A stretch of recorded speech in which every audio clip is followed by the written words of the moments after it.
¿Qué significa recibir la gracia de Dios por la fe?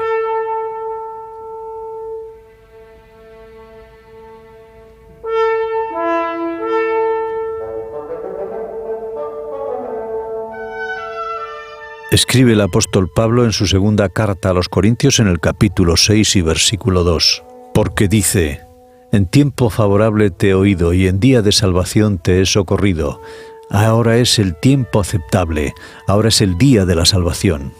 ¿Hasta qué punto el reino de la gracia es total y constante en la vida de aquel que no la recibe en vano?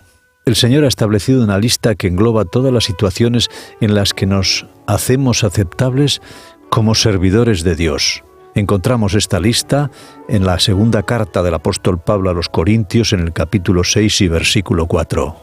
Leamos con mucha atención.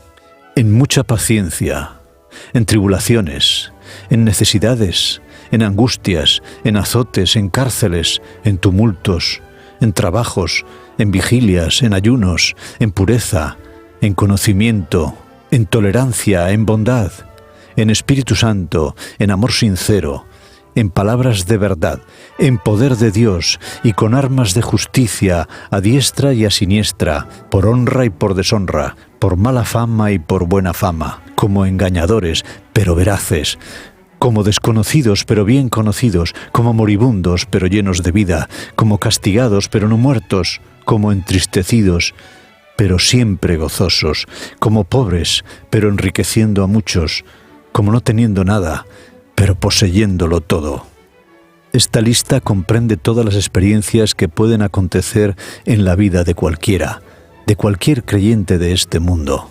Allí donde la gracia no es recibida en vano, toma posesión de la vida de tal modo que la controla, y cada experiencia se transforma en algo que nos hará recomendables como siervos de Dios, y nos hará crecer en la perfección hasta la estatura de la plenitud de Cristo, como dice el apóstol Pablo en su carta a los Efesios en el capítulo 4 y versículo 13, y también en la segunda carta a los Corintios capítulo 6 versículo 1, que ahora leemos.